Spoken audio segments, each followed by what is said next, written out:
स्वागत है दोस्तों, कैसे हैं? एकदम झमाझम। लो सरकार, आखिरी लेक्चर आ गया आपके AS 11 का और आज हम इसको समाप्त करने वाले हैं। क्या है इस सेगमेंट में, इस लेक्चर में जो आप हमको लेकर आए हैं? तो मैंने बोला था कि 3 सेगमेंट में आपका AS 11 बटा हुआ है। पहला foreign currency transaction of reporting enterprises, दूसरा फॉरेन ऑपरेशन और तीसरा था फॉरवर्ड कॉन्ट्रैक्ट। फर्स्ट पार्ट हमने डिस्कस कर लिया, कंप्लीट कर लिया पिछले 2 लेक्चर्स में। सेकेंड पार्ट हम पूरा की पूरा डिस्कस कर चुके थे फॉरेन ब्रांच के अंदर, तो वो मैं फिर से नहीं करवाऊंगा क्योंकि उसके तो मैंने खूब लंबे लंबे क्वेश्चन करे थे। और थर्ड पार्ट ये है फॉरवर्ड कॉन्ट्रैक्ट। अब सर ये है क्या फॉरवर्ड कॉन्ट्रैक्ट? तो आपने सुना है option, future, money market, stock market, सट्टा, बस यही है। आप स्टॉक मार्केट जाते हैं तो वहां पे 2 तरह से आजकल सौदे चल रहे हैं। एक, पैसे दो शेयर ले लो, शेयर दे दो पैसे ले लो, यानी डिलीवरी बेस्ड सेटलमेंट। पैसों के बदले में बाकायदा डिलीवरी मिल रही है, बेच रहे हैं, खरीद रहे हैं, मूवमेंट ऑफ सिक्योरिटी हो रहा है। और दूसरा होता है कि आप कोई सिक्योरिटी में ट्रेड नहीं कर रहे, सिक्योरिटी के भाव पे खेल रहे हैं। यानी जैसे मैंने बोला कि रिलायंस का भाव आज मान लो 1300 रुपए है। आई एक्सपेक्ट, मुझे कुछ खबर मिली कि यार रिलायंस को कुछ बड़े कॉन्ट्रैक्ट मिले हैं जिसके कारण वो अगले 1.5 महीने में, 2 महीने में 1400 पहुंच जाएगा। मेरे पास अंदर की खबर थी, मुझे दिव्य ज्ञान मिला था, आप तो संभाल लो। ठीक है, मैं मार्केट में गया और मैंने मार्केट में बुकी से बोला, जो भी सट्टा खिलाते हैं, कॉन्ट्रैक्ट कराते हैं, और मैंने एक कॉन्ट्रैक्ट डाला कि साहब मैं रिलायंस का शेयर 1 लाख शेयर खरीदना चाहता हूं 1325 के भाव पे। कोई दूसरा बंदा था जिसको लगता था कि रिलायंस का शेयर का भाव तो गिरेगा, उसको लगता है कि 1 महीने बाद, 2 महीने बाद, जो भी अपन मान रहे हैं, 2 महीने मान लो, तो 2 महीने बाद रिलायंस का शेयर तो 1260 पे आ जाएगा। तो जैसे ही मैंने सौदा डाला कि मैं 1325 में खरीदना चाहता हूँ 1 लाख शेयर, तो बंदा बोला बहुत बढ़िया, शानदार, ये मिला मुर्गा, निपटाते हैं इसको। तो उसने सौदा डाल दिया कि ठीक है, I will sell you Reliance 1 lakh shares at the rate 1325 after 2 months। और मैंने क्या सौदा कर लिया कि I will purchase Reliance share at 1325 per share after 2 months। मैं और वो सामने वाला बंदा दोनों की औकात नहीं है कि वो 1 लाख शेयर 1325 के भाव पे सेटल करे। ये होता है साहब 13.25 करोड़ रुपए का सौदा, 13.25 करोड़ रुपए का सौदा। औकात है क्या? नहीं है। तो फिर ऐसे ही होता है सर, भाव पे खेल रहे हैं। अब 2 महीने बाद जब सेटलमेंट का समय आएगा तो या तो वो निपटेगा फिर मैं निपटूंगा। अब मान लो रिलायंस का भाव 1340 चल रहा है, 1400 नहीं, लेकिन 1340 पे चला गया, तो सामने वाले बंदे के पास कुछ शेयर तो रखे नहीं है, तो वो क्या करेगा? 1340 के भाव पर 1 लाख शेयर खरीदेगा बाजार से और मुझे 1325 में बेचेगा। और मैं क्या करूंगा? सर मैं 1340 के भाव पर बाजार में बेच दूंगा। तो मतलब वो बापड़ा खरीदे और फिर मुझे 1325 में बेचे, फिर मैं बाजार में जाऊं और 1340 में बेच के जाऊं, तो इतनी मेहनत क्यों करें? वो बोला मेरे से, देखो भाई साहब, आपको कोई शेयर में तो इंटरेस्ट था नहीं, आपको तो इंटरेस्ट भाव में था, मेरा भी इंटरेस्ट भाव में था, तो क्यों अपने स्वभाव को जबरदस्ती डिलीवरी में डाले? इससे बेहतर है कि अपन तो बैठ जाते हैं और हिसाब कर लेते हैं। मैं बाजार से खरीदता 1340 में, आपको देता 1325 में, 15 का मुझे नुकसान हुआ है और ये आपका फायदा है। तो बनस्पत इसके कि 13.25 करोड़ रुपए का सौदा घुमाएं, इससे अच्छा लाख शेयर पर 15 रुपए से 15 लाख का जो मेरा नुकसान है वो मैं आपको पे कर देता हूं, आप रिसीव कर लो, हिसाब बराबर। क्योंकि अगर आप डिलीवरी में सेटलमेंट करते तो भी यही तो करते, तो भी आपको 15 लाख का फायदा होता। और आपकी भी कोई औकात तो है नहीं कि 13.25 करोड़ रुपए आप मुझको पे करोगे, और मेरी तो बिल्कुल भी औकात नहीं है कि 13.4 करोड़ रुपीस बाजार में लेके जाऊं और शेयर खरीद के लाऊं। तो ये जो 15 लाख का मेरा नुकसान है ये आप मुझसे कैश में ले लो, बात खत्म। This is what speculation, this is what forward contract, जहां पे एक बंदा जिसको लगता है कि भाव बढ़ने वाले हैं, जो भाव पहुंचने वाले हैं उससे कम प्राइस पर कॉन्ट्रैक्ट कर लेता है। दूसरे व्यक्ति से जो सोचता है कि भाव गिरने वाले हैं, तो वो एक तरह से महंगे भाव में बेचने की बात सोच रहा है। उसको लग रहा था कि 1325 पहुंचेगी नहीं, 1260 1265 रहेगा, तो वो बाजार से 1265 खरीदेगा और मुझे बेच देगा 1325 में।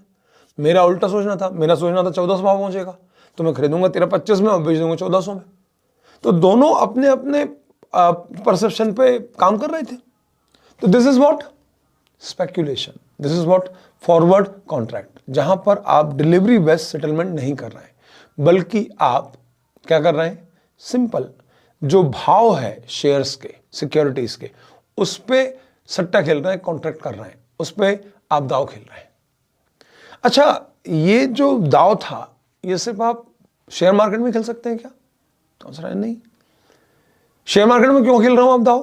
क्योंकि सर रोज भाव चढ़ रहे हैं, उतर रहे हैं। क्या मनी मार्केट में भी फॉरेन करेंसी के ऐसे ही भाव रोज बढ़ते उतरते हैं? बोले हाँ सर। आप पेट्रोल डीजल पे भी खेल सकते हैं कि बताओ कल भाव कितना होगा, 115 होगा कि 118 होगा, हम वो भी खेल सकते हैं। तो अब यहां भाव जहां पर भी फ्लक्चुएट हो रहे हैं वहां पर ये सट्टा खेला जा सकता है, वहां पर ये सौदे किए जा सकते हैं। तो अब मुझे अभी अभी खबर मिली कि साहब ये पता पड़ गया कि वो जो कोविड-19 वायरस था वो मैनमेड था और चाइना गवर्नमेंट ने उसको जानबूझ के पूरे विश्व में फैलाया ताकि बाकी विश्व की इकोनॉमी बर्बाद हो जाए और वो सुपर पावर बन के सारी इकोनॉमी को ओवरटेक कर ले। अब पूरे विश्व के देश एक साथ लामबंद हो गए हैं, including US, including India, including Australia, UK, सब, और सब चाइना को बिल्कुल निपटाने पे लगे हुए हैं। अब कैसे निपटाएंगे? तो सब China is the manufacturing hub of the entire world. यानी आजकल ऐसा बोलते हैं कि चाइना पूरे विश्व की फैक्ट्री है, यानी विश्व की कोई भी कंपनी हो, जो बड़ी कंपनियां हैं, वो अपनी मैन्युफैक्चरिंग चाइना में करती हैं। लेकिन साहब चाइना ने इतना बड़ा फटका लगाया, इसलिए वो सब भयंकर नाराज हैं और सबने सोचा कि इकोनॉमिक पावर बनने के चक्कर में चाइना ने सबको निपटाया है, तो चाइना को घुस के मारते हैं, निपटाते हैं। कैसे निपटाएंगे? सर लड़ाई करें, लड़ाई करने में जान जाएगी। छड्डो, चाइना की सबसे बड़ी ताकत उसका मैन्युफैक्चरिंग है। अगर हम उसके उस ताकत को निपटा दें तो सारी विश्व की कंट्रीज ने एक मत से निर्णय लिया कि मैन्युफैक्चरिंग करना है, और मैन्युफैक्चरिंग के लिए चाहिए मैन पावर, और मैन पावर तो भैया अब 2-3 देशों में ही है, एक पाकिस्तान में, एक इंडिया में, एक चाइना में। पाकिस्तान के लोग आपको भी पता है कितने अच्छे हैं, तो छड्डो, चाइना में काम करना नहीं है। बांग्लादेश में कर सकते हैं, इंडिया में कर सकते हैं, लेकिन बांग्लादेश की इतनी औकात नहीं है कि वो इतना बड़े लेवल पे मास प्रोडक्शन कर सके, और उतनी फैसिलिटीज भी नहीं। तो फिर अब करें क्या? सबसे बढ़िया तरीका भारत है ना। तो देशों ने, सभी देशों ने सोचा कि भारत में प्रोडक्शन करेंगे और यहां से प्रोडक्शन कर करके फिर एक्सपोर्ट करवाएंगे। आप सोचो फॉरेन करेंसी के भाव में अंतर क्यों आता है? सिंपल कि भाई डिमांड और सप्लाई। अगर फॉरेन करेंसी की डिमांड आप ज्यादा कर रहे हो और आप सप्लाई कम कर रहे हो तो आपको महंगा खरीदना पड़ेगा। तो बहुत सिंपल सा हिसाब है यार दोस्त, अगर सप्लाई ज्यादा डिमांड कम तो भाव गिरेंगे। और वही बात फॉरेन करेंसी भी लागू होती है। अगर मेरे पास फॉरेन करेंसी खूब सारी आ रही है, क्यों? क्योंकि मैं खूब सारा माल पूरे विश्व में भेज रहा हूं, और हमने तो सब तय कर लिया कि अपन तो डॉलर में सौदे करेंगे, चाहे फिर यूके से डील कर रहे हो, चाहे फिर वो हम वियतनाम से डील कर रहे हो, चाहे हम ऑस्ट्रेलिया से डील कर रहे हो, चाहे किसी से कर रहे हो, तो हमारे पास भर भर के डॉलर आ रहे हैं और जा रहे हैं कम। तो क्या होगा? सीधी सी बात है, भाव गिरेंगे। तो हमें लग रहा है कि साहब भाव गिरने वाले हैं और अच्छे गिरेंगे। हमें लगता है कि यार इस पर कमाई कर ली जाए। अपनी दम तो है नहीं कुछ काम करने की, तो एक काम करते हैं, जो लोग काम कर रहे हैं उनकी मेहनत के कारण जो फायदा होने वाला है उसी से अपन भी कमा लेते हैं। तो हमने सोचा कि यार डॉलर का भाव आज है 74 रुपये 15 पैसे, और एक महीने बाद ये 73 रुपये होने वाला है या 72 रुपये होने वाला है, 72 रुपीज होने वाला है। अभी कितना है? 74.15। तो सरकार क्यों ना, आज क्या भाव है? 74.15, और आफ्टर 2 मंथ्स क्या होने वाला है? 72। यानी dollar is going weaker and rupee will get strong bye ₹2.15। अब ऐसा हमें पता था, हमें कुछ दिव्य ज्ञान मिला था।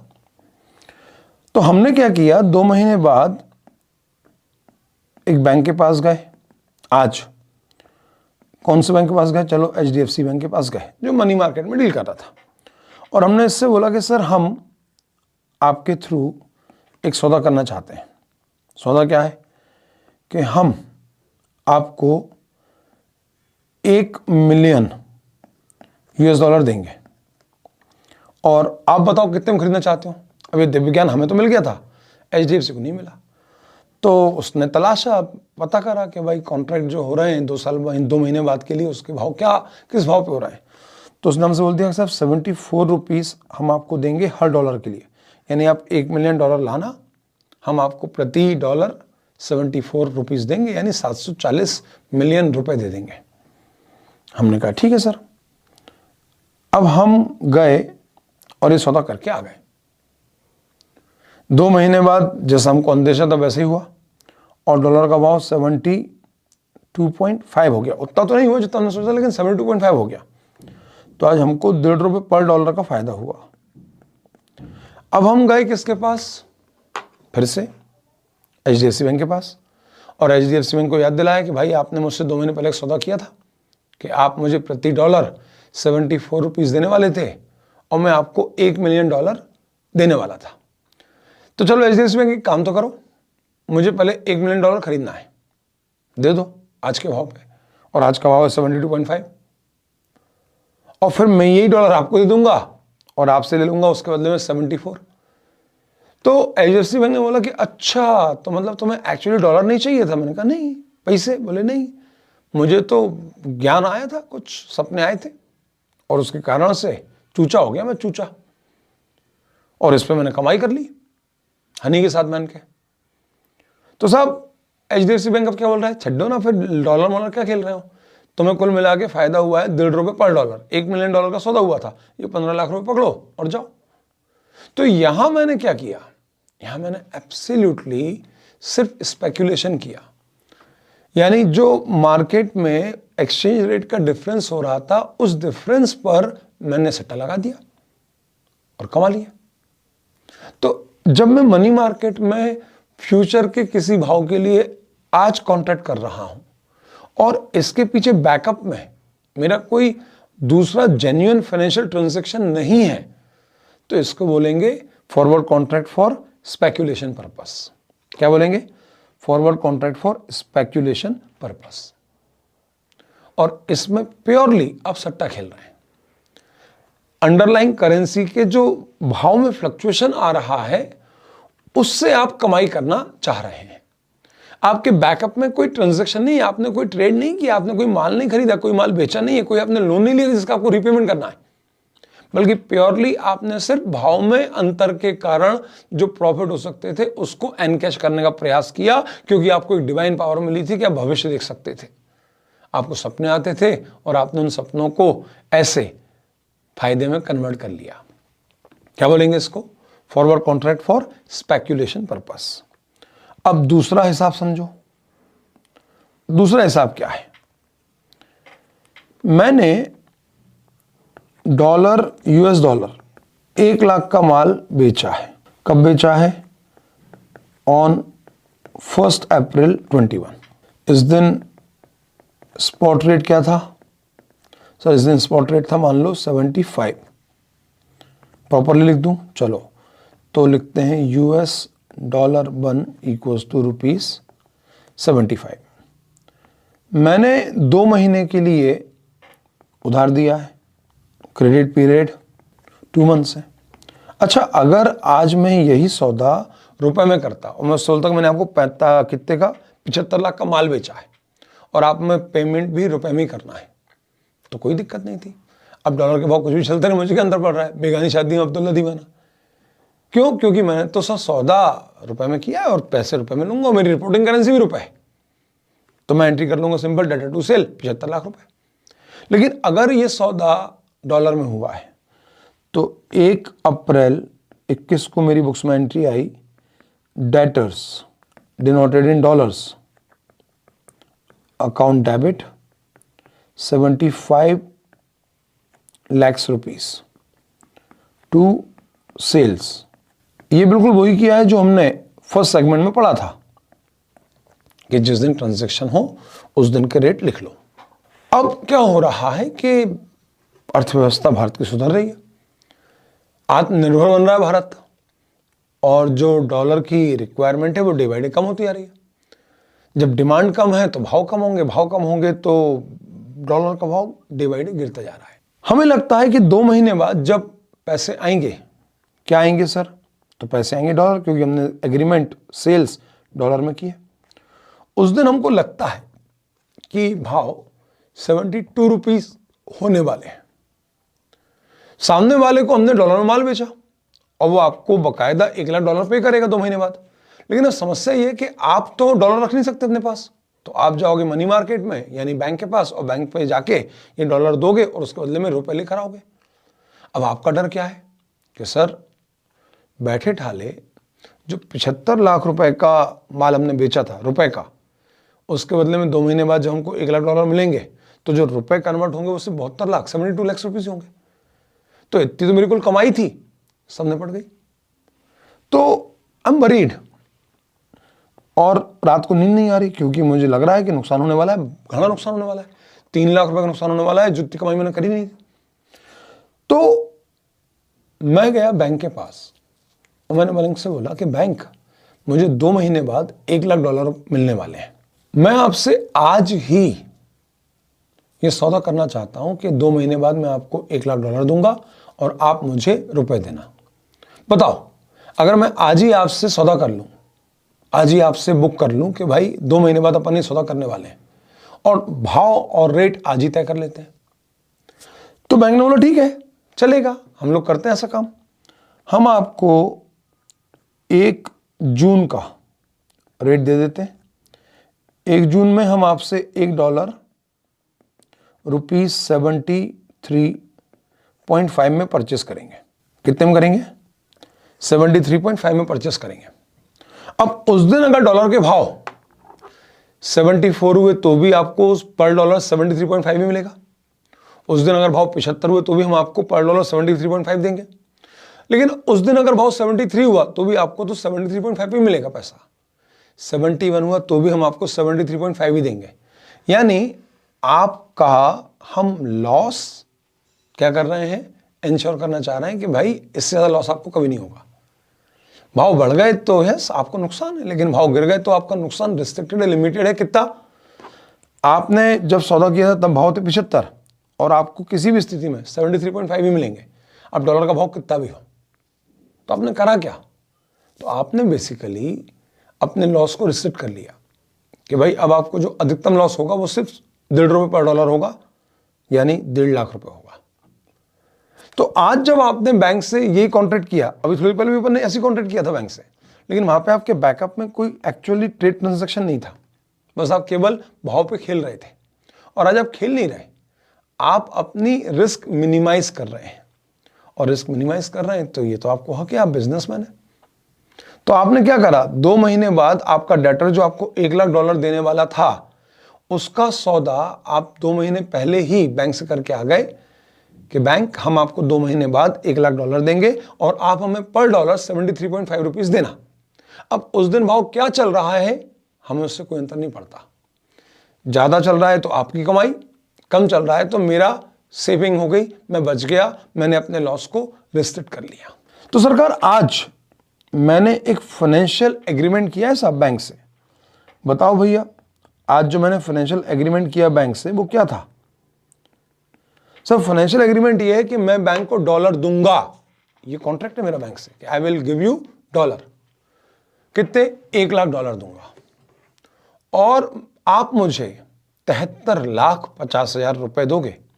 आप मुझे 73,50,000 रुपए दोगे, 73,50,000 रुपीज पे करोगे, भले ही कुछ भी भाव चल रहा हो। तो this agreement, this contract leads to one financial asset I will receive 73.5 lakhs rupees from the bank, and there is one financial obligation कि I have to give $1 lakh to the bank. This is the agreement. अब इसी को अगर मैं लिखूं तो मैं क्या लिखूंगा? फॉरेन या कॉन्ट्रैक्ट है अपना? हाँ सर, कॉन्ट्रैक्ट को बोलते हैं forward contract. Forward contract receivable, और रिसीवेबल क्या है सर? क्लियर कि आपको 73,50,000 रुपीज मिलेंगे। To forward contract payable, forward contract payable क्या लिख दूं? क्या ये एंट्री जस्टिफाई हो पाएगी? सर नहीं हो पाएगी। तो मुझे इस फॉरवर्ड कॉन्ट्रैक्ट पेबल को रुपीस में कन्वर्ट करना है। तो रुपीस में जो कन्वर्ट करना है तो फिर मैंने S11 से पूछा कि बताओ भाई काय पे लिखूं? तो बोले सौदा है ना। बोले हाँ। तो आज जो रेट चल रहा है उस पर लिखो। तो आज जो रेट चल रहा है वो तो 75 रुपए। हाँ तो आप 75 बिलाइटी बुक करो कि आज अगर आपको यही अमाउंट पे करना पड़ता तो आपकी वो लायबिलिटी 75 लाख की है। यानी आज के भाव के हिसाब से बात करें तो जिस कॉन्ट्रैक्ट के बदले में मेरी लॉयल्टी 75 लाख की है, उसके कंपनसेशन में मेरी जो एसेट होगी वो सिर्फ 73.5 लाख ही होगी। तो मुझे यहां पर 1.5 लाख रुपए का नुकसान होने वाला है, और इसको हम बोलते हैं फॉरवर्ड प्रीमियम या कॉन्ट्रैक्ट प्रीमियम। नुकसान है तो डेबिट, तो मतलब नुकसान जब है तो आप क्या बोलोगे, प्रीमियम, और जब आपको फायदा होगा तो आप क्या बोलोगे, डिस्काउंट। एक सिंपल सी बात है, अगर फायदा होने वाला है तो आप हेजिंग करोगे क्यों, सीधी बात है। अगर प्रॉफिट होने वाला है तो आप अपने प्रॉफिट को रिस्ट्रिक्ट कर रहे हो, नहीं बोले हमें इतनी प्रॉफिट चाहिए, ज्यादा होगा तो हमें नहीं चाहिए। तो जनरली ये जो कॉन्ट्रैक्ट होंगे ये होंगे इसलिए ताकि आप अपनी नुकसान को कवर अप कर सको, नुकसान की जो रिस्क है उसे कम कर सको, मिनिमाइज कर सको। तो अब 3 महीने बाद या 2 महीने बाद, अपन ने एग्रीमेंट किया 2 महीने बाद का, तो 2 महीने बाद जब आपका डेटर आपको पेमेंट करेगा तो वो पेमेंट काय में करेगा, सर वो पेमेंट करेगा डॉलर में। चलो, तो 2 महीने बाद यानी 1 जून को मुझे सबसे पहले मेरे डेटर से पैसे मिले 1 जून 21 को, तो मेरी एंट्री हुई bank account debit, debtor in dollar account credit. सरकार एक बात तो बताओ, डेटर की बुक वैल्यू क्या थी, तो सर डेटर की बुक वैल्यू थी उस दिन जिस दिन मैंने ये ट्रांजैक्शन लिखा था 75 लाख। तो आज आपके 75 लाख के डेटर खाता बंद हो रहा है। अच्छा ये तो बताओ कि 1 जून को भाव क्या है, व्हाट इज द भाव ऑन 1 जून। चलो वो भी लिख देता हूं, एक्सचेंज रेट ऑन 1 जून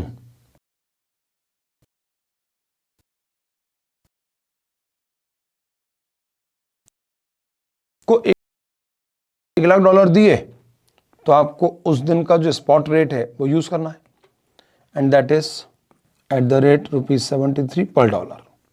और आपके डेटर थे कितने के, 1 लाख के। तो बताओ आपके डेटर जिसको आपने ओरिजिनली 75 लाख पे बुक किया था, आज उसके बदले में तो आपको एक्चुअली 73 लाख के इक्विवेलेंट ही पैसा मिला। तो ये क्या हुआ, तो सरकार आपको आज क्या हुआ, सर एक्सचेंज लॉस हुआ। चलो तो आप इसको एक्सचेंज डिफरेंस अकाउंट में ट्रांसफर कर दो, 2 लाख का आपका लॉस हो गया, being the amount from debtors realized and we recognize loss of ₹2 lakh, and we recognize loss of ₹2 lakh. अब सर ये जो डॉलर मुझे मिले ये क्या मैं अपनी जेब में रखूंगा, नहीं, मैं जाऊंगा इसी दिन भाग के बैंक के पास, और बैंक से मैंने क्या सौदा किया था, मैं आपको डॉलर दूंगा, यही तो लायल्टी थी अपनी, फॉरवर्ड कॉन्ट्रैक्ट पेएबल। तो अब मैं बैंक के पास भाग के गया और बैंक को डॉलर दिए, तो जैसे ही डॉलर दिए तो मेरी लायल्टी खत्म हो गई। लायल्टी का नाम क्या था, फॉरवर्ड कॉन्ट्रैक्ट पेएबल। तो मालिक आपका यही तो कॉन्ट्रैक्ट था कि मैं आपको डॉलर दूंगा, तो आज आप उस लायबिलिटी को समाप्त करने जा रहे हैं। लायबिलिटी बढ़े तो सर, लायल्टी बढ़े तो क्रेडिट, आज समाप्त हो रही है डेबिट। तो लायल्टी थी forward contract payable account debit. Sir आपने लायबिलिटी भी 75 लाख की बुक करी थी, हाँ, क्या दिया इनको, सर पैसा टू बैंक अकाउंट क्रेडिट, और ये एक सौदा है सर, हाँ बिल्कुल सौदा है। तो इसके बदले में आपको कितने रुपए पे करने पड़े, 77, तो 73 लाख। तो अब क्या हुआ, 75 लाख की लायल्टी आज आपकी सेटल हो रही है 73 लाख के कारण, तो 2 लाख रुपए का आपका फायदा हुआ। तो इसको भी आप कहाँ ले जाओगे, एक्सचेंज डिफरेंस अकाउंट में, और क्या लिख दिया मैंने, अकाउंट क्रेडिट। मतलब हुआ क्या कि आपने अगर ये कॉन्ट्रैक्ट कर लिया तो जितना अमाउंट का लॉस आपको डेटर्स के कलेक्शन पे होगा, ठीक उतना ही अमाउंट का फायदा आपको फॉरवर्ड कॉन्ट्रैक्ट पेएबल के अकाउंट में आ जाएगा। तो ये नुकसान ये फायदे से नॉक ऑफ हो गया, ये पैसा आया ये पैसा गया, ये डेटर कम हो गए, ये आपकी फॉरवर्ड कॉन्ट्रैक्ट की लायबिलिटी खत्म हो गई। तो अब आपको कुल मिला के होने क्या वाला है, जो आपने एग्रीमेंट किया था ओरिजिनली उतना पैसा आपकी जेब में नेट आने वाला है। क्योंकि ये आप ध्यान से देखो तो ये बैंक, ये एक्सचेंज लॉस, ये एक्सचेंज गेन, तो कुल मिला के फॉरवर्ड कॉन्ट्रैक्ट पेएबल आपने डेबिट किया, अर्लियर इसको क्रेडिट किया था। अब होगा क्या, इस कॉन्ट्रैक्ट के बदले में आपको मिलेंगे रुपए, और रुपए ही मिलेंगे, और फिक्स और डिटरमाइनेबल अमाउंट के मिलेंगे। 73.5 लाख, क्योंकि यही तो आपका सौदा था। तो अब आप बताओ 1 जून को अगर आपने फॉरवर्ड कॉन्ट्रैक्ट की लायबिलिटी समाप्त करी तो 1 जून को ही आप फॉरवर्ड कॉन्ट्रैक्ट रिसीवेबल की असेट्स भी रियलाइज कर लो। बिल्कुल करेंगे सर। तो अब आपकी एंट्री क्या हो जाएगी सर? एंट्री होगी bank account debit to forward contract receivable account credit. और चूंकि यहां पर तो एग्रीमेंट पहले से तय था, एग्रीमेंट ये था कि बैंक मुझको रुपए ही देने वाला है और बैंक ने रुपए दे दिए। अब अगर बहुत ध्यान से देखें, बहुत ही ज्यादा ध्यान से देखना पड़ेगा दोस्तों, तो जरा देखो हुआ क्या इस पूरी घटना में, ध्यान से। सर 73 लाख रुपए आए एंट्री में, 73 लाख गए एंट्री में। एंट्री में 2 लाख का फायदा हुआ, एंट्री में 2 लाख का नुकसान हुआ। फॉरवर्ड कॉन्ट्रैक्ट की लायबिलिटी बुक करी थी 2 महीने पहले, फॉरवर्ड कॉन्ट्रैक्ट की लायबिलिटी खत्म हो गई 2 महीने बाद। फॉरवर्ड कॉन्ट्रैक्ट रिसीवेबल की असेट बुक करी थी 2 महीने पहले, फॉरवर्ड कॉन्ट्रैक्ट रिसीवेबल की लाइव असेट्स खत्म हो गई 2 महीने बाद। डेटर डेबिट किए थे, डेटर क्रेडिट हो गए। निचोड़ क्या आया सर? निचोड़ से इतना आया कि हमारा रेवेन्यू तो 75 लाख, बदले में मिल पाए सिर्फ 73,50,000 रुपए और 1.5 लाख का फाइनल नुकसान हुआ। और इस नुकसान को आप पहले ही फाइनलाइज कर चुके थे कि भैया इतने नुकसान होगा, इससे एक नए पैसे का नुकसान ज्यादा या कम नहीं होगा, क्योंकि जितना यहां पे फायदा होगा या नुकसान होगा उतना ही नीचे फॉरवर्ड कॉन्ट्रैक्ट पेबल में आपको कंपनसेट हो जाएगा। तो कुल मिला के जो अधिकतम नुकसान आप बेयर करने वाले हैं वो ये है। And this is the beauty of forward.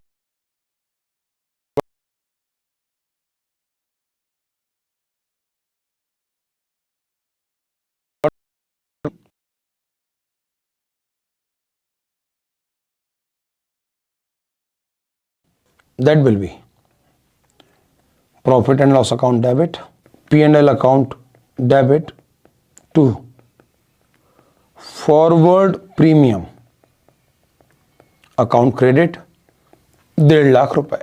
आपने ये पूरा की पूरा 1.5 लाख का जो लॉस था वो 21-22 के पीएल में चार्ज कर दिया। क्यों?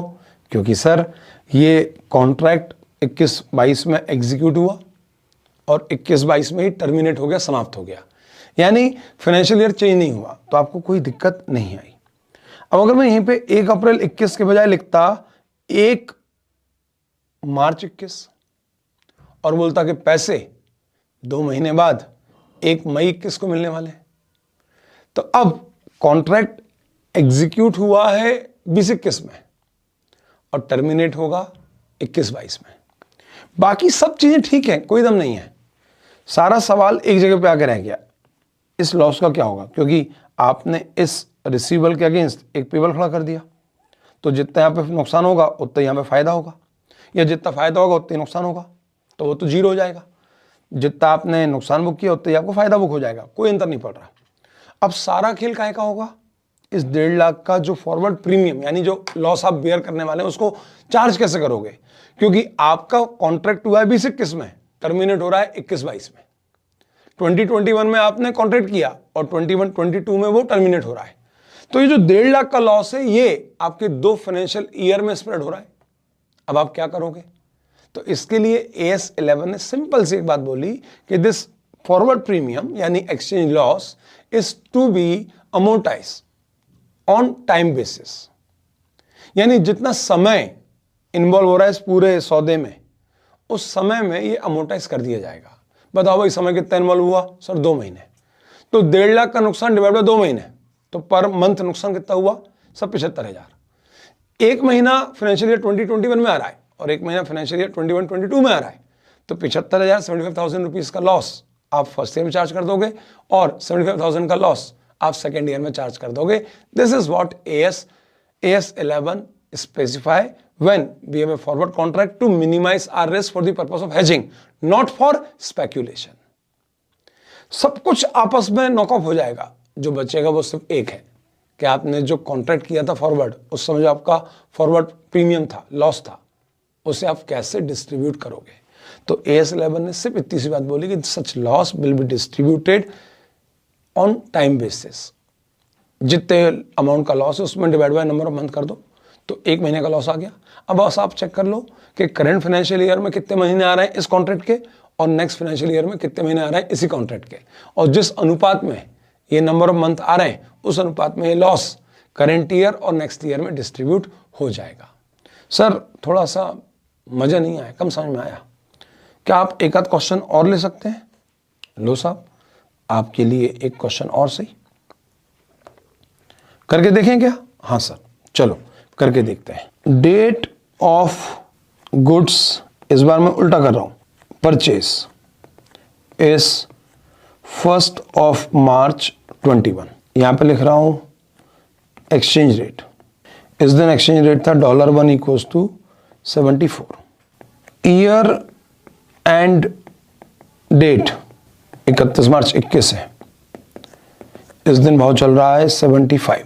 डेट ऑफ पेमेंट है 1 जून 21, इस दिन डॉलर का भाव चल रहा है 76.5। क्रेडिट पीरियड हमारा था 3 मंथ्स, ठीक है। अब हमने क्या बोला कि जिस दिन हमने ये माल खरीदा उस दिन हमारी बुक्स में एंट्री हो गई। बताओ क्या एंट्री हुई? पहले तो हम बिल्कुल जो नॉर्मल एंट्री कर रहे हैं वो बात कर लेते हैं, जो हमने सेगमेंट फर्स्ट में पढ़ी थी कि सर पहली एंट्री हो गई आपकी 1 मार्च को, और आपकी एंट्री हुई purchase account debit to creditors, और चूंकि आपने ये माल उधार खरीदा था। अच्छा, डेट ऑफ परचेस तो ठीक है, अमाउंट तो बताई नहीं आपने।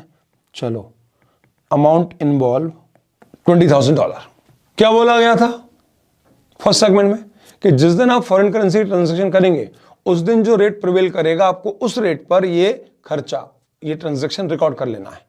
तो सर $20,000 का माल खरीदा, उस दिन भाव चल रहा था 74, तो मैंने 14,80,000 रुपीज का खर्चा और 14,80,000 की लायबिलिटी बुक कर ली।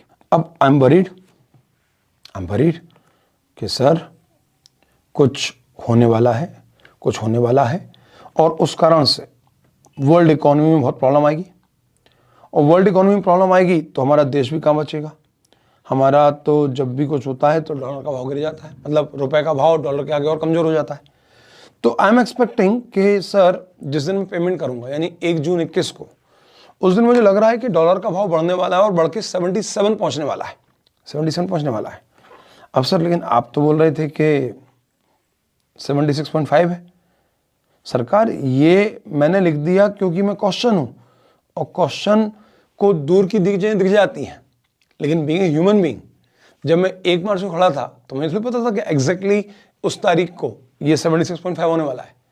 ये तो क्वेश्चन है, यहाँ पे पूरा समय एक साथ एक जगह पे इकट्ठा हो गया, लेकिन इस समय पे पहुंचने के लिए उस बंदे को एक्चुअली 90 दिन का वेट करना पड़ेगा, 91 डेज का वेट करना पड़ेगा। तो सर यहां हमें 1 मार्च को ही लग रहा था कि भाव बढ़ने वाले हैं और 77 पहुंचने वाले हैं, और हमने जबकि माल खरीदा था उस दिन भाव सिर्फ 74 था। यानी आज ये ट्रांजैक्शन मैंने डॉलर में किया है, इसकी सजा ये है कि मुझे 74 के बदले में 77 रुपीस पे करने पड़ेंगे उसी $1 को एक्वायर करने के लिए, क्योंकि मेरी जेब में डॉलर रखे नहीं।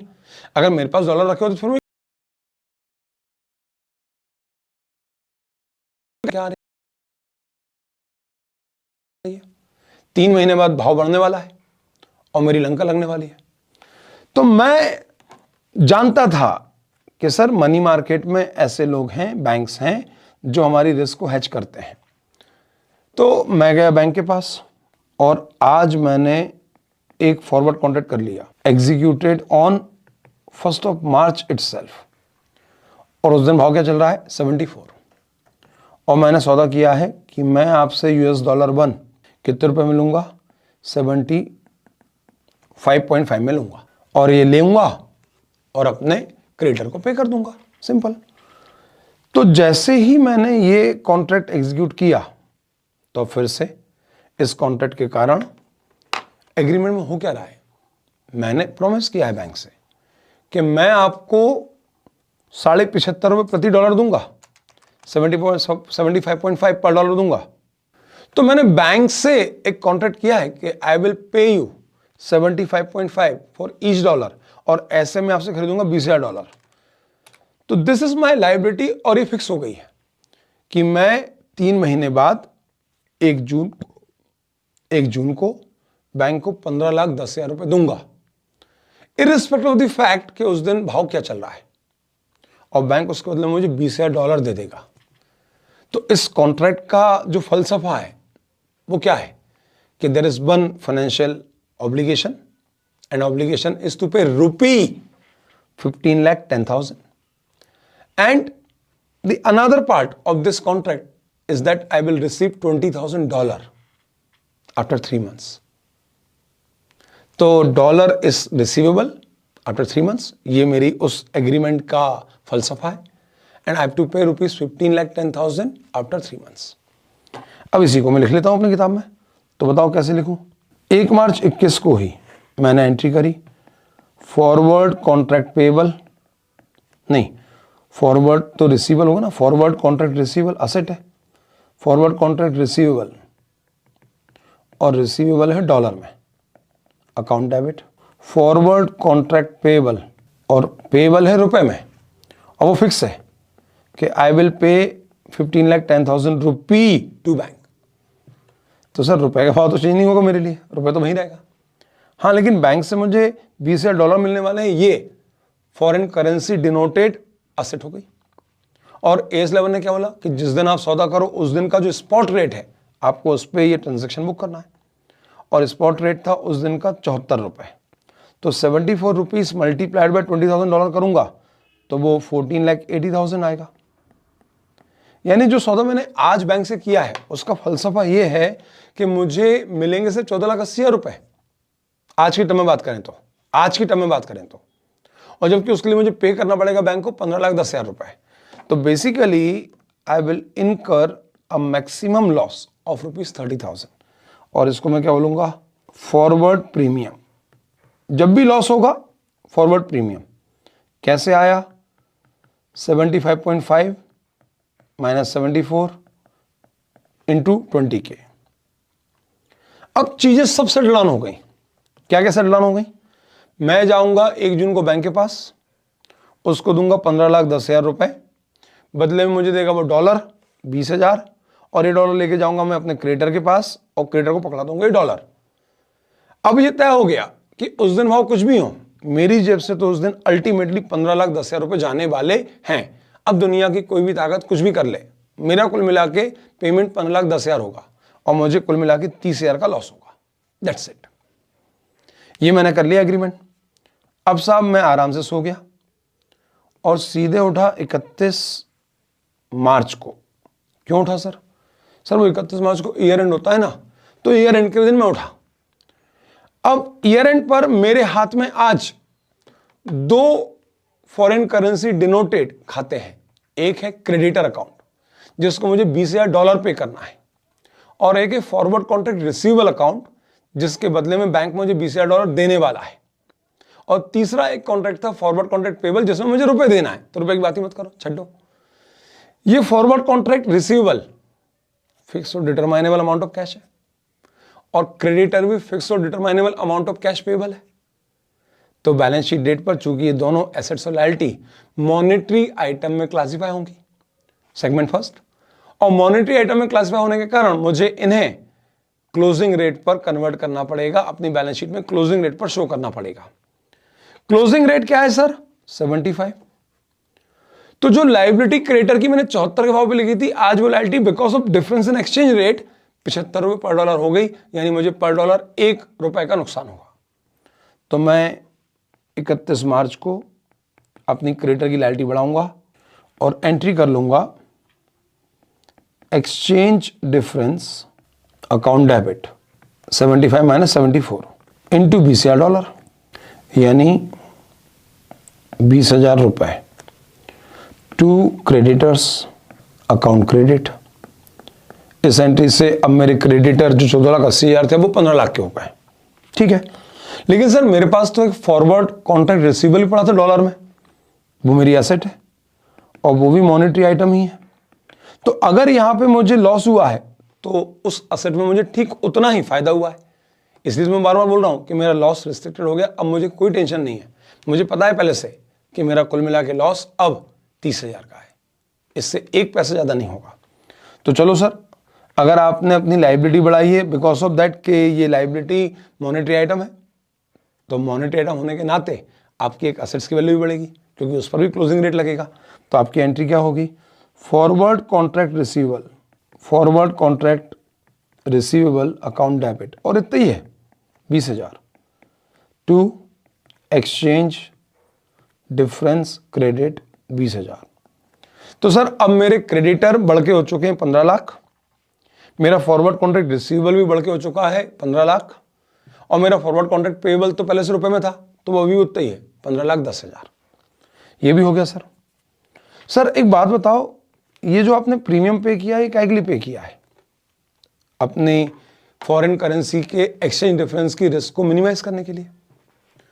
तो ये आपका क्या है सर? नुकसान ही है सर, खर्चे ही है। अपने रिस्क को मिनिमाइज करने की कॉस्ट है, और ये मिनिमाइज करने की कॉस्ट है 3 महीने की, क्योंकि सौदा मैंने किया 1 अप्रैल को, सेटल होगा 1 जून को।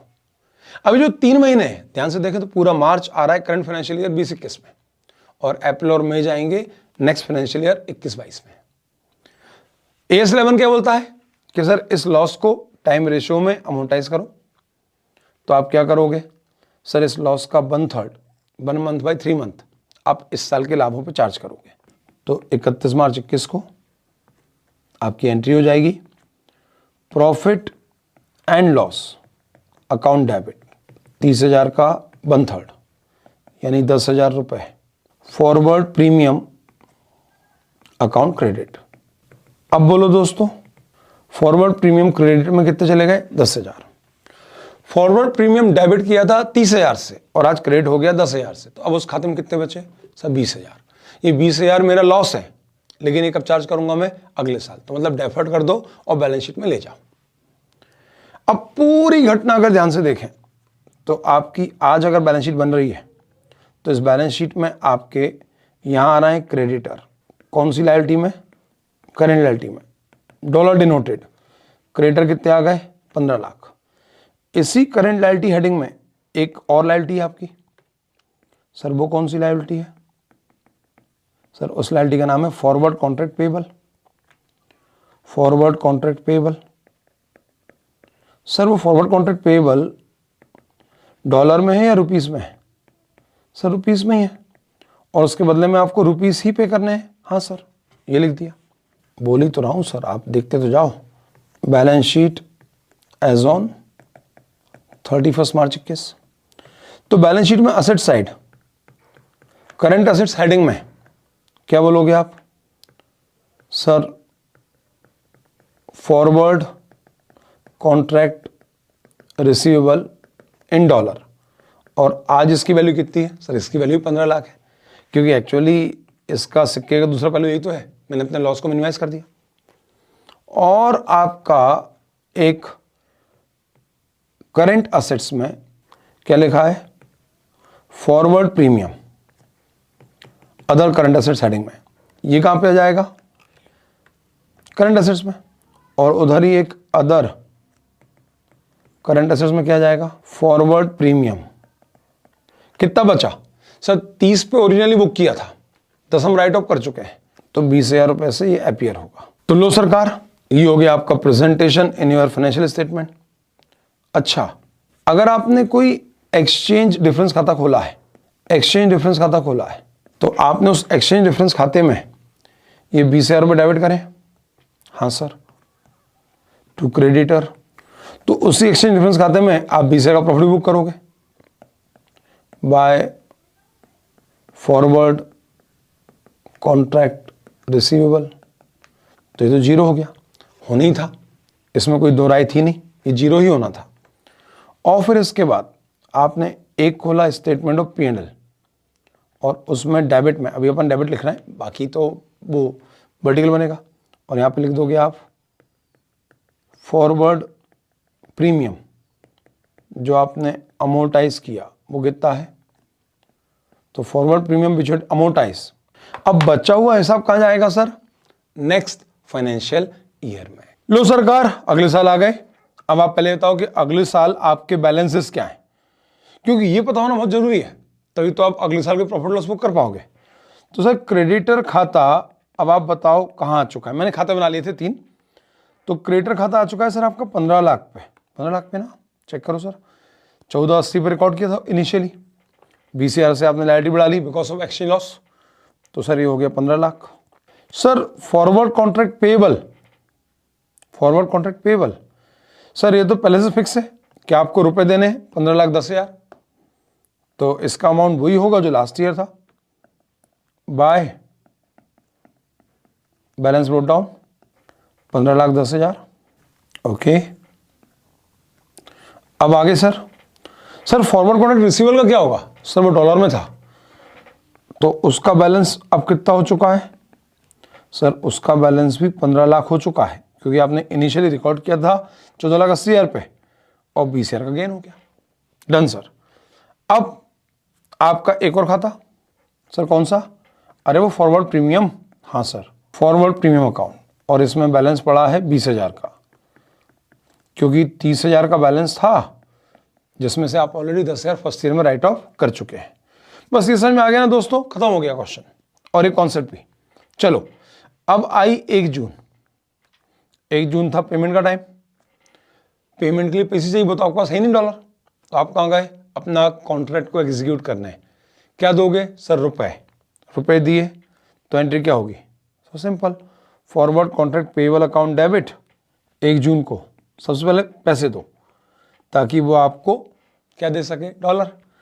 तो लो forward contract payable account debit, और आपका ये एग्रीमेंट हुआ था 15,10,000 रुपए में, तो सर ये तो गया फॉरवर्ड कॉन्ट्रैक्ट, जब बुक किया था लायबिलिटी क्रेडिट, आज पे कर रहे हो डेबिट, तो forward contract payable account debit to bank account credit 15,10,000, और इस एंट्री के साथ ये लो आपका खाता बंद। चलो सर आगे बोलो। अब इसके बदले में उसने क्या किया सर, उसने आपको डॉलर दिए, तो ये भी आपका एग्रीमेंट था कि आप मुझे डॉलर देना, मैंने आपको रुपए दे दिए और ये खाता बंद हो गया। अब आप मुझे डॉलर दोगे, बोले हाँ सर। तो जब डॉलर दोगे तो मुझे AS11 के फर्स्ट सेगमेंट के अनुसार ये ट्रांजैक्शन है, तो मुझे ट्रांजैक्शन को स्पॉट रेट पे बुक करना है, and spot rate of this transaction is sir 76.5। Okay, तो 76.5 रुपीज के एक्सचेंज रेट पे आपको डॉलर मिले, तो आप क्या एंट्री करोगे sir, bank account debit eight the rate 76.5, कितना सर 76.5 इंटू 20,000 डॉलर, तो ये होता है 15,30,000। ये किसके बदले में मिला है sir, to forward contract receivable के बदले में, और उसको आपने ओरिजिनली कितने पे बुक कर रखा था सर, ओरिजिनली नहीं, आप तो बताओ लेटेस्ट वैल्यू क्या है उसकी, क्योंकि ओरिजिनली तो 14 लाख पे था, लेकिन मॉनेटरी आइटम होने के नाते आपने 31 मार्च को इसको बढ़ा के 15 लाख कर दिया था, और आज इसका बैलेंस 15 लाख है। अब आप बताओ 15 लाख की असेट्स के बदले में मिले 15,30,000, ऐसा क्यों हुआ, तो सर ईयर एंड पे रेट था आपका कितना 75, और आज जब सेटलमेंट हो रहा है तब ये भाव पहुंच चुका है 76.5, तो आपको 1.5 रुपये पर डॉलर का फायदा हो गया। ओके, तो ये फायदा हो गया तो कहाँ गया, to exchange difference account credit, I am sorry, exchange difference account credit 30,000, और इस एंट्री के साथ आपका ये खाता बंद, टू एक्सचेंज डिफरेंस अकाउंट। चलो आगे बोलो सर, ये डॉलर आपको चाहिए क्यों थे सर, क्रेडिटर को पे करने के लिए, चलो पे कर दो, क्या डॉलर, तो फिर से सर ये डॉलर में ट्रांजैक्शन हुआ, हाँ सर, तो उस दिन जो स्पॉट रेट है उस पर एंट्री करो। सर क्रेडिटर कम हो रहे हैं, हाँ सर, तो क्रेडिटर अकाउंट डेबिट कितना सर, क्रेडिटर तो बुक करे थे 15 लाख पे, लेकिन आज उसके बदले में जो पैसा जा रहा है वो कितना जा रहा है सर, वो जा रहा है आज का स्पॉट रेट 15,30,000, 20,000 डॉलर इंटू 76.5, तो ये जो 30,000 का डिफरेंस आया ये क्या है सर, ये मेरा एक्सचेंज लॉस है, इसको मैं ले चलता हूं एक्सचेंज डिफरेंस अकाउंट में। मालिक ध्यान से देखो, जितना यहाँ पे लॉस हुआ फायदा हुआ उतना यहाँ पे लॉस हुआ। लो sir, to bank 15,30 by exchange difference account 30। तो आपको अब शायद समझ में आ गया होगा कि भाई हेजिंग करने से क्या होता है, जितना यहाँ पे लॉस होगा उतना यहाँ पे प्रॉफिट होगा और ये ट्रांजेक्शन खत्म हो जाएगा और आपको अल्टीमेटली 15,10,000 रुपये पे करने पड़ेंगे। Now your loyalty had been restricted. Sir ये सब हो गया? बोले हाँ। अब करें क्या? सर ये फॉरवर्ड प्रीमियम खाता बंद करो। ये इस पूरी घटना में खुला हुआ खाता है जो आपकी कॉस्ट है इस पूरी रिस्क को हेज करने के लिए। 30,000 की टोटल आपने नुकसान खर्चा बुक किया था, जिसका 1/3 यानी 1 महीने का प्रीमियम आप फर्स्ट ईयर में चार्ज कर चुके हैं। तो बचे हुए 2 महीने का प्रीमियम अब आप सेकेंड ईयर में चार्ज करोगे और आपकी एंट्री हो जाएगी P&L account debit to forward premium account credit. कितना सर? 20,000। ये लो सरकार, ये हो गई आपकी एंट्रीज और आपकी accounting in respect of forward contract for hedging the risk. Sir अगर मैं रिस्क हेज करने के लिए नहीं, मैं तो सट्टे के लिए काम कर रहा हूं, मैं तो सट्टे ही खेल रहा हूं सर, उस केस में क्या होगा? तो अगर आप सट्टे ही खेल रहे हैं तो उस परिस्थिति में वो सिंपल सा हिसाब है, आपको उस परिस्थिति में आपको कुछ नहीं करना। आपने कोई फॉरवर्ड प्रीमियम तो पे नहीं करा क्योंकि बैकअप में कोई ट्रांजैक्शन तो था ही नहीं। आपने एक सौदा कर लिया, बोले हाँ सर, और उसको आज के भाव पे लिख लिया, हाँ सर लिख लिया। अब क्या होगा, क्योंकि आपको पता है कि आपको ना पैसा देना है ना पैसा मिलना है, आपको प्योरली करना क्या है सर, इसको आगे जाकर सेटल करना है और जो डिफरेंस आएगा उसको एज ए प्रॉफिट या लॉस रिकॉग्नाइज कर लेना है।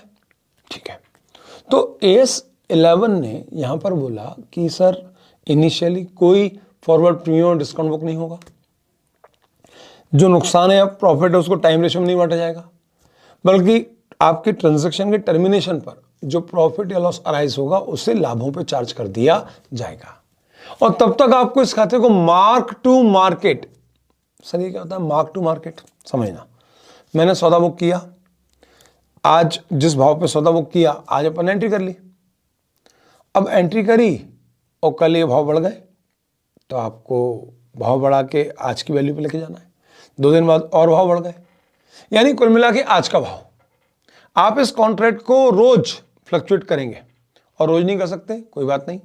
अगर सेटलमेंट से पहले ईयर एंड आ गया तो ईयर एंड पर जो भाव चल रहा होगा आपको उस पर लेकर आना ही पड़ेगा, कोई ऑप्शन नहीं है।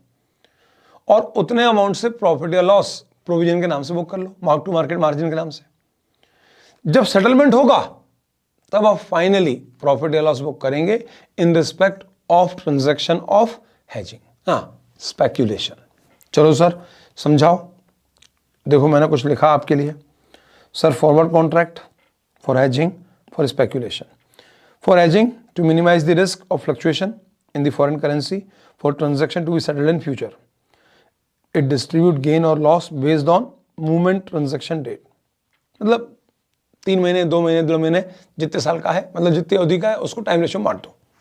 Sir for speculation to earn profit from movement of exchange rate in foreign currency, contract is marked to current market price. Contract is marked to current market price, यानी आपको उसको मार्क टू मार्केट करके current market price पे लेके आना पड़ेगा। Premium और discount arising at the inception of the contract should be recognized over the tenure of the contract based on rate movement. ठीक है, प्रीमियम और discount is not separately accounted, it is not recognise. Directly आप क्या करेंगे, इसको लाभों पर charge कर देंगे at the time of settlement. लो सर ये आपके मॉड्यूल से उठा के लाए हैं। एंड एंटरप्राइजेज में enter into a forward contract और another financial instrument that is in substance a forward exchange contract which is not intended for trading or speculation purpose, yani hedging, to establish the amount of the reporting currency required or available at the settlement date of the transaction. The premium or discount arising at the inception of such a forward contract should be, बस ये काम की चीज है, should be amortized as expenses और income over the life of the contract. अगर 3 महीने का तो डिवाइड 3 महीने कर दो और मल्टीप्लाई कर दो, करेंट ईयर में कितने, नेक्स्ट ईयर में कितने। Exchange difference on such contract should be recognized in the statement of profit and loss in the reporting period in which the exchange rate change. Any profit or loss arising on cancellation or renewal of such a forward contract should be recognized as income or expenses for the period. अब आगे सुनो. In recording a forward exchange contract intended for trading or speculation purpose, the premium or discount on contract is ignored, यानी recognize ही नहीं करना. And each balance sheet date, the value of contract is marked to its current market value, and the gain or loss on contract is recognized. मैंने book किया था 35 के भाव पे और ईयर एंड पर भाव चल रहा है उसी कॉन्ट्रैक्ट का 38, तो आपको 3 रुपए का डिफरेंस आया. आपने खरीदने का सौदा किया था 35 पे, तो सर 3 का फायदा हो गया, क्योंकि आपको तो अब 35 ही देने पड़ेंगे, तो 3 का फायदा. तो 3 का ये फायदा आप मार्क टू मार्केट में क्रेडिट कर दो और डेबिट कर दो आपकी एसेट रिसीवेबल. क्योंकि आपने क्या बोला था कि मैं 35 रुपये दूंगा और $1 लूंगा, तो आपकी लायबिलिटी तो फिक्स है, 35 रुपये लगेंगे. लेकिन डॉलर जिसको हमने बुक किया था on the date of contract 35, आज वो बढ़ के 38 हो चुका है, तो आपको तो फायदा होने वाला है, क्योंकि सामने वाला आपसे 35 रुपये लेगा, लेकिन आज अगर वो सौदा सेटल हो गया तो आपको 38 रुपये वाला डॉलर मिलेगा. तो ये 3 रुपये क्या है आपके फायदे. तो आप क्या करोगे, इस रिसीवेबल को 3 रुपये से बढ़ाओगे और मार्क टू मार्केट मार्जिन में क्रेडिट कर दोगे. ठीक है, चलो आगे पढ़ते हैं. ये इलस्ट्रेशन नंबर 4 है आपके मॉड्यूल का. क्या बोलता है देखें. राउ लिमिटेड, हमारे इंदौर के पास में एक राउ, purchase a plant for $US 1 lakh on 1 February 11, payable after 3 month. 1 फरवरी खरीदा है और 3 महीने बाद पेबल है, तो 1 मार्च, 1 अप्रैल, 1 मई. बोलो स्पॉट रेट क्या है. Company entered into forward contract for 3 months eight the rate 49.15 पर डॉलर. एक्सचेंज रेट आज 48.85 है. बताओ भाई, forward contract rate 49.15, $1 1 equals to 49.5. Spot rate on the date of contract equals to $1 equals to 48.85. तो ये कहलाएगा आपका फॉरवर्ड प्रीमियम. तो सरकार ये कहलाएगा आपका फॉरवर्ड प्रीमियम. कितना आया, 30 पैसे पर डॉलर. ठीक है सर. अब आप जरा ये बताइए सरकार कि सौदा कितने डॉलर का है. तो नंबर ऑफ डॉलर्स या transaction value. Sir transaction value is $1 lakh. तो टोटल एक्सपेंसेस कितना हो गया. सर टोटल एक्सपेंस हो गया 30,000. अब इस 30,000 को आप बांट दो करेंट ईयर और next year. Sir current year में आपके नंबर ऑफ मंथ कितने हैं, फरवरी और मार्च, और नेक्स्ट ईयर में जो मंथ इन्वॉल्व हो रहा है वो हो रहा है अप्रैल. यानी यहाँ पे 2 मंथ हैं और यहाँ पे 1 मंथ है. तो 30,000 का 2/3 यानी 20,000 रुपये आपको फर्स्ट ईयर में चार्ज करना है और नेक्स्ट ईयर बचा हुआ 10,000 चार्ज करना है. Done sir. यही पूछना है क्या. हाँ. How will you recognise the profit और loss on forward contract in the books of Rahul limited. तो सर ये हमारा आंसर हो गया कि 30,000 रुपये का टोटल फॉरवर्ड प्रीमियम है, जिसमें से 20,000 करंट ईयर पे चार्ज होंगे और 10,000 नेक्स्ट फाइनेंशियल ईयर पे चार्ज होंगे. वहीं अगर यही कॉन्ट्रैक्ट आपका काय का है, स्पेकुलेशन का, मिस्टर ए ब्रॉट, ये स्पेकुलेशन का है, a forward contract for 3 months of $1 1 lakh on 1 December at $1 equals to 47.1. ये आपका कॉन्ट्रैक्ट है. उस दिन एक्सचेंज रेट था 47 रुपये 2 पैसे. सर इसको इग्नोर करो. On 31st December, when he closed his books of exchange rate was $1 1 equals to 47.5. ठीक है. On 31st January, he decided to sell the contract at rupees 47.18 per dollar. So how the profit from contract will be recognized in the books. मालिक अब क्या करें sir. तो sir forward contract for speculation है, तो जिस दिन आपने कॉन्ट्रैक्ट करा उस दिन कोई अकाउंटिंग नहीं होगी, क्योंकि आपने तो भविष्य की डेट के लिए सट्टा खेला है. और सेटलमेंट वाले दिन भी कौन सा आपको पैसा लगना है या पैसा मिलना है, कोई डॉलर मोल नहीं मिलना। डिफरेंस पे आप बस सेटलमेंट कर लोगे, बस डिफरेंस में मालिक आप सेटलमेंट कर लोगे, यानी जो डिफरेंस आएगा। चलो बताओ, क्या आपका फाइनेंशियल ईयर चेंज हो रहा है? सर नहीं हो रहा। तो बताओ rate prevailing on settlement date, sir वो है 47.15। सेटलमेंट डेट पर जो रेट प्रिवेल कर रहा था वो कितना था? 47.15, $1। हमारा कॉन्ट्रैक्ट कितने का हुआ था? तो सर हमारा कॉन्ट्रैक्ट हुआ था 47.1 पे। अब आप बताओ, आपने सौदा किया था कि मैं आपसे डॉलर खरीदूंगा 47 रुपये 10 पैसे में 47.1 में, और जिस दिन ये कॉन्ट्रैक्ट कटा उस दिन भाव चल रहा था 47.15 में। जिसने ये कॉन्ट्रैक्ट मुझे खिलाया उसकी जेब में कोई डॉलर नहीं रखे थे, या तो वो पहले बाजार में जाए और 47.15 में डॉलर खरीदे, फिर जाके वो मुझे 47.1 में बेच दे, मैं उससे 47.1 में खरीदूं और बाजार में जाके 47.15 में बेच दूं। छड्डो इतने नाटक। आप तो ये बताओ सामने वाले को कितना नुकसान हुआ? 5 पैसे पर डॉलर। मुझे फायदा कितना हुआ? सर 5 पैसे पर डॉलर। तो गेन ऑन सेटलमेंट कितना है मेरा? Sir gain on settlement is पर डॉलर 5 पैसे। मैंने सौदा कितने का किया था? कॉन्ट्रैक्ट वैल्यू,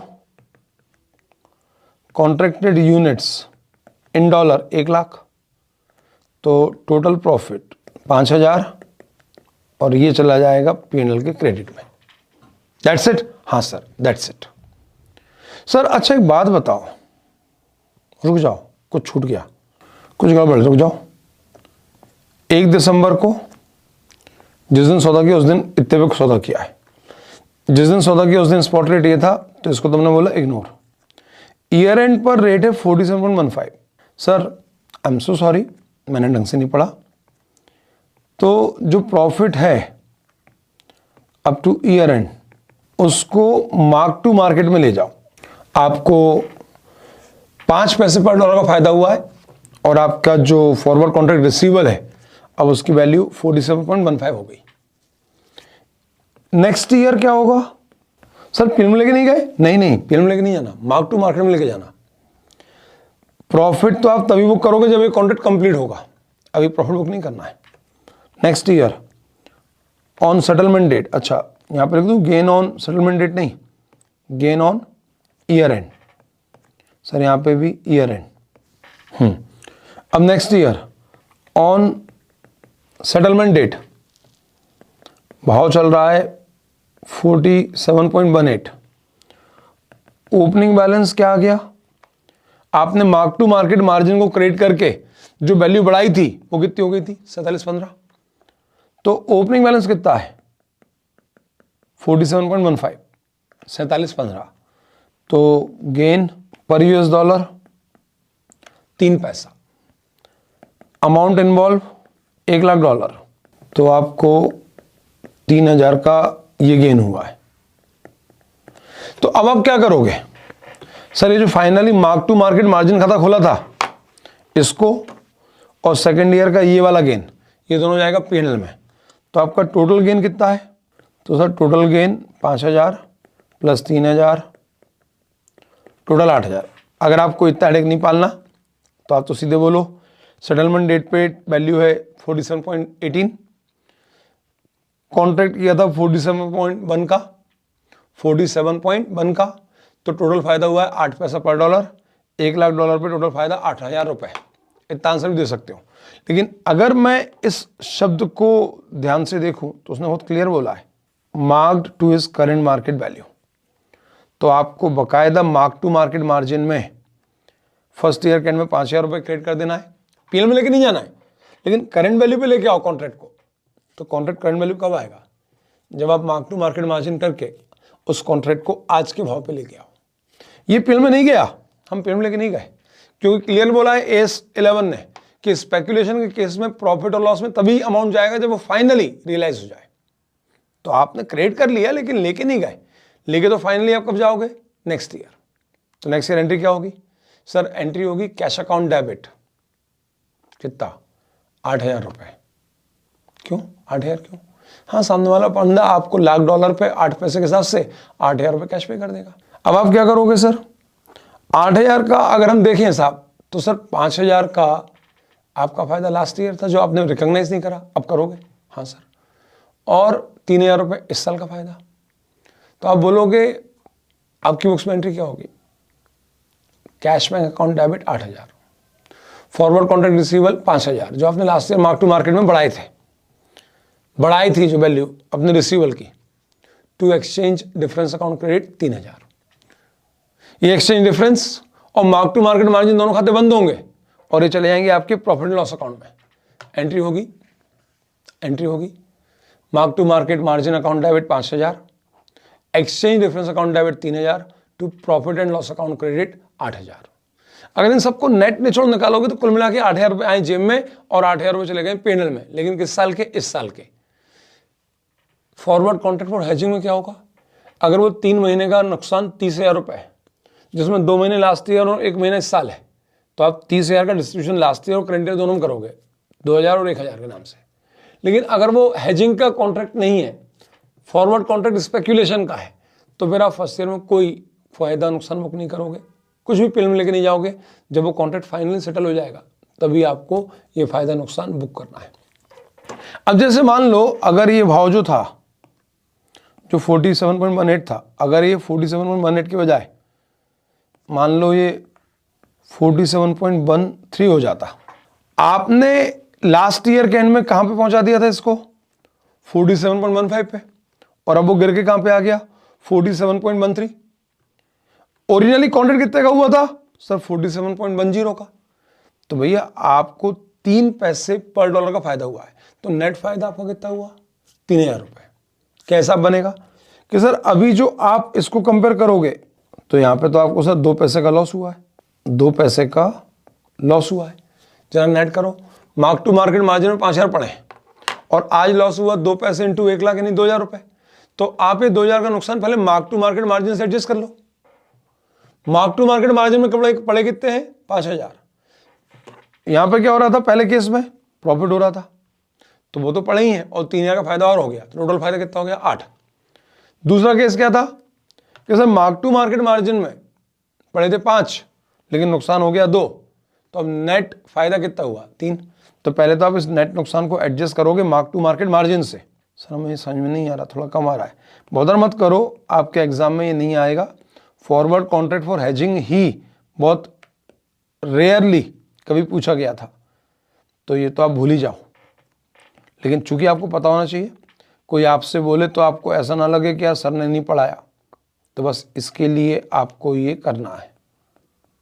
तो ये जो लॉस है 2,000 का, adjust from mark to margin account, और फिर मार्क टू मार्जिन का जो नेट बैलेंस है उसे आप लेके जाओ P&L में। ओके सर, डन, कोई दिक्कत नहीं है, परफेक्ट है। चलिए, तो ये हो गया आपका AS11 पूरा कंप्लीट। अब यहां पे कुछ क्वेश्चंस हैं क्या? तो एक आध बार ही क्वेश्चन फॉरवर्ड कॉन्ट्रैक्ट का एग्जाम में आया है, बाकी सारे क्वेश्चन हम कर चुके हैं ऑलरेडी। फॉरवर्ड कॉन्ट्रैक्ट का एक आध बार क्वेश्चन आया, ये लो, mister by brought a forward contract for 3 months of $2 lakh on 1st December 10 at $1 equals to 44.1 when the exchange rate was 43.9। जब बुक्स क्लोज की गई, ही क्लोजेस बुक्स ईयर एंड पे भाव था 44.2 और जिस दिन उन्होंने सेटलमेंट किया उस दिन भाव था 44.3। How the profit for the contract will be recognized in the books of mister Buy. पहला सवाल, स्पेक्यूलेशन और हेजिंग। सर बैकअप में कोई ट्रांजैक्शन दिखा नहीं, तो मतलब इट इज फॉर स्पेक्यूलेशन। और जब स्पेक्यूलेशन होता है सर, तो आप कोई भी प्रॉफिट बुक नहीं करते जब तक कि सेटलमेंट ना हो जाए। कोई फॉरवर्ड प्रीमियम और डिस्काउंट रिकॉग्नाइज नहीं किया जाता on the date of contract, यानी स्पॉट रेट पे कोई ट्रांजैक्शन रिकॉग्नाइज नहीं होता, कोई प्रॉफिट लॉस बुक नहीं होता। सीधे जिस दिन सेटलमेंट होता है उसी दिन प्रॉफिट और लॉस रिकॉग्नाइज होता है। हाँ, आपकी एक रिक्वायरमेंट है कि ईयर एंड अगर बीच में आ गया तो आपको एक कॉन्ट्रैक्ट को मार्क टू मार्केट मार्जिन पे लेके जाना पड़ेगा, ताकि आपका जो कॉन्ट्रैक्ट है उसका रियल वर्थ आज दिखे बुक्स ऑफ अकाउंट्स में। फिर जब सेटलमेंट करोगे तो अगर आपने क्लोजिंग रेट से भी ज्यादा भाव पे सेटलमेंट किया है तो मार्क टू मार्केट पूरा प्लस जो difference year end plus settlement date. 1 दिसंबर को कॉन्ट्रैक्ट किया था, 31 दिसंबर ईयर एंड है, सेटलमेंट हो रहा है जनवरी 31 को, तो आप स्पॉट रेट से ईयर एंड पर जो भाव बढ़ गए उसको मार्क टू मार्केट मार्जिन में क्रिएट कर लिए। बोले हाँ सर। मान लो वो कितना था, 10 पैसे बढ़ गया। अब जब सेटलमेंट हुआ तब तक finally as compare to original contract 18 पैसे का फायदा है, तो आप क्या बोलोगे, 18 पैसे में से 10 पैसे तो आपने लास्ट ईयर के एंड में मार्क टू मार्केट मार्जिन में क्रिएट कर दिए, तो अब इस साल आप 8 पैसा और क्रिएट करो।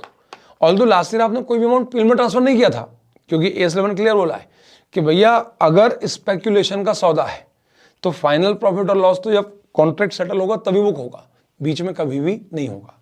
हाँ, लेकिन मार्क टू मार्केट में आपके 10 पैसे पड़े हैं और 8 पैसे का फायदा भी हुआ, तो अब इस साल आप मार्क टू मार्केट बंद करोगे, एक्सचेंज डिफरेंस खाता बंद करोगे और 18 पैसे प्रॉफिट एंड लॉस में ट्रांसफर करोगे। ये एक्यूरेट हिसाब है एएस का। अब आपका मॉड्यूल क्या बोलता है, आपका पीएम क्या बोलता है वो देख लो। पैरा 9 तो हमारे सर पिताजी से भी याद नहीं होना कि कौन सा पैरा है। तो एज पर AS11 change in foreign exchange rate in recording of forward exchange contract intended for trading or speculation purpose, the premium or discount on the contract is ignored, and at each balance sheet date the value of contract is marked to its current market value and gain or loss on contract is recognized. Since the forward contract was for the speculation purpose, जो भी मैंने आपको बताया, the premium on forward contract, that is the difference between the spot rate and the forward contract rate, will not be recorded. आप ये जो that is है ना, आप मत बताना, अपने को नहीं चाहिए भाई। तुम चार्टर्ड अकाउंटेंट हो, तुम्हें अगर इतना भी नहीं पता तो फिर तुम फायदा क्या है, ये मत लिखना। सीधे क्या लिखना, तो since the forward contract was for speculation purpose the premium on forward contract will not be recorded in the books only when the forward contract is sold. The difference between forward contract rate and the sale rate will be recorded in profit and loss account. तो जिस दिन आपने ये forward contract बंद करा, settle किया, उस दिन भाव चल रहे थे 44.3। कॉन्ट्रैक्ट आपने किया था 44.1 के लिए, तो आपको फायदा हुआ है 20 पैसे प्रति डॉलर का। टोटल कॉन्ट्रैक्ट अमाउंट था $2 लाख का, तो $2 इंटू 20 पैसा इक्वल्स टू 40,000 रुपए। तो 40,000 रुपए आप लेके जाएंगे अपने पेनल में eight the time of settlement of the contract. चलो सर, और आगे बात करो। ये भी क्वेश्चन सर आपका फॉरवर्ड कॉन्ट्रैक्ट का ही है, 27 पीएम का। Stem limited purchase. अच्छा, पीएम आप फर्स्ट ग्रुप की मत देखना, ग्रुप 2 की देखना, क्योंकि पुराने सिलेबस में AS11 ग्रुप 1 में नहीं, ग्रुप 2 में हुआ करता था। तो stem limited purchase a plan for $30,000 on 30th November 13, payable after 6 months. The company entered into a forward contract for 6 months. 6 महीने का कॉन्ट्रैक्ट हुआ है 30 नवंबर को। तो पैसा कब मिलेगा सर? 30 दिसंबर, जनवरी, फरवरी, मार्च, अप्रैल, मई। तो 30 मई को ये कॉन्ट्रैक्ट सेटल होगा और ये सौदा हुआ है 62.15 पर। 30 नवंबर को स्पॉट रेट था 60.75। तो ये दोनों का डिफरेंस कितना आ रहा है सर? 25 पैसा, ₹1.25 पैसा, ₹1.40 का कुल नुकसान है। ₹1.40 का कुल नुकसान है। 62.15 माइनस 60.75, ₹1.40 पर डॉलर इंटू 30,000, तो हो गए 42,000 रुपए का नुकसान।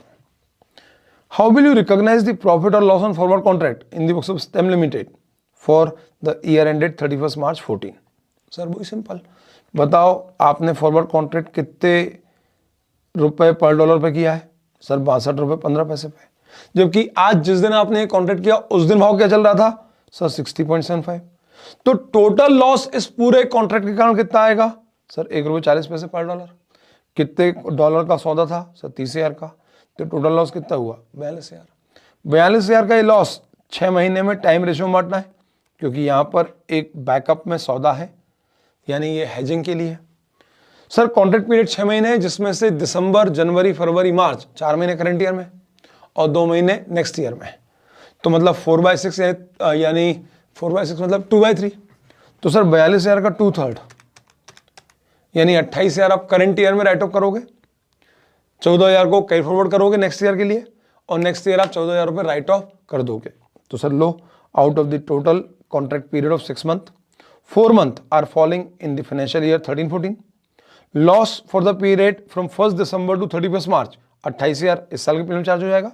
Thus the loss amounting to 28,000 for the period is to be recognized in the year ended 31st March 14 and balance 14,000 will be charged P&L of 2014-15. और इसके साथ सरकार ये आपका अकाउंटिंग स्टैंडर्ड नंबर 11 समाप्त होता है.